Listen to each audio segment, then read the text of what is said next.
Unresolved Problem segment tonight, as the Libya scandal gets more intense, some liberal columnists are saying this.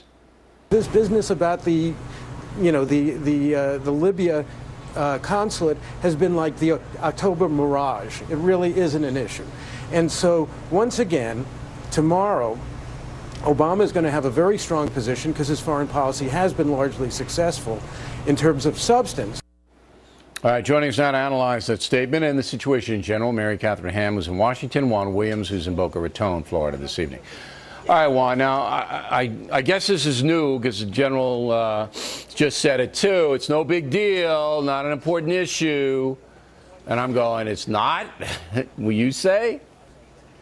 It's not all that big for the voters. I think Britt said to you at the top of the show, this is not the #1 issue for voters. It's not the #2 issue.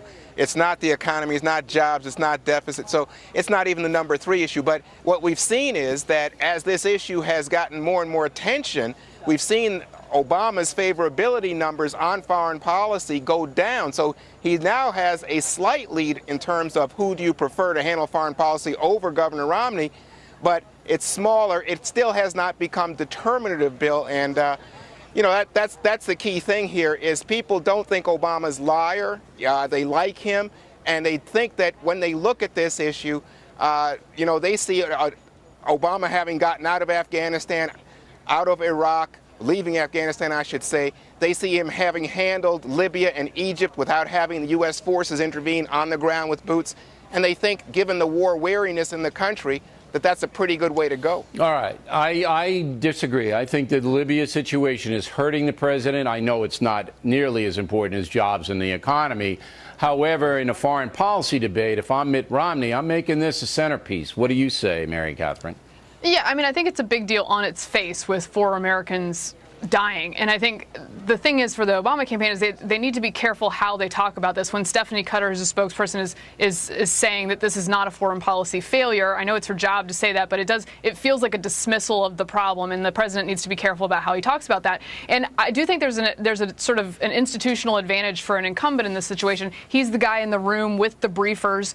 He has a sort of gravitas from that. In Obama's case, he's on the iPad with the briefers about security. But he has a little bit of an advantage, but I think that when the American people learn more about this particular situation, which is the most recent foreign policy situation that we're going to be talking about, the Libya and Benghazi stuff, it is a problem for him because it gives people more information. And when you hear more information, you find out there was a distinct lack of security before the attack and a distinct lack of answers as to why. Well, anybody after the can attack. make a and mistake. I think that's a weakness. I mean, yeah. As the general pointed out rightly, and you know, a president can't protect every American, or everybody can make a mistake.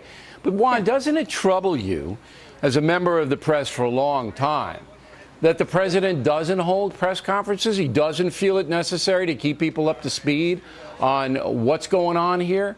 I mean, it would seem like this, you know, you hold a little press conference. Here's what we know. This one made a mistake. We're sorry about it. We're correcting it. Doesn't that seem logical? Yeah, but remember, you're in the middle of a very intense political campaign, yeah, Bill. all right, but this is part of it. He's the president. This is part of it. Why? There's he's getting been no hurt. You just admitted he's getting hurt. No, I said in terms of the polls have closed, but he's still favored in terms of preference for who handles foreign affairs. But he's getting hurt on the issue. But my point to you is, if you look, the administration officials have been before Congress. Administration officials, including the Director of National Intelligence, Director of CIA, have put out statements. Yeah, and they all so contradict what the president, UN ambassador said and what his press spokesperson said. No, that's not true. In fact, yesterday there was a report in the Washington Post about what came out in the initial assessment from our intelligence agencies and backed up what Susan Rice said on TV. So it has confirmed that the initial assessment from our intelligence agents was that this was linked somehow to the video and events in Egypt. It was based on one phone call. The president would hold a press conference. Go ahead, Mary Catherine. I think that information was based on one phone call.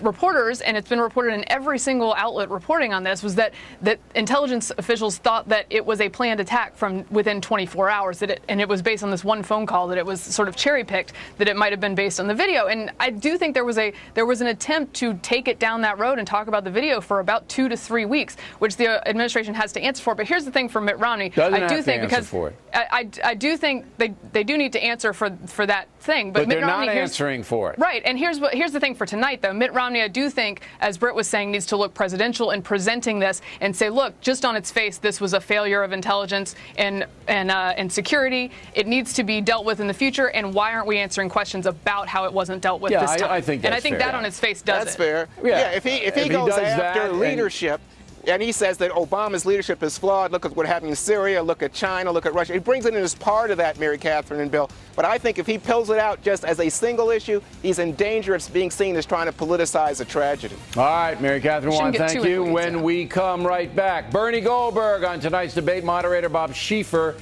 Can he be fair? Bernie is.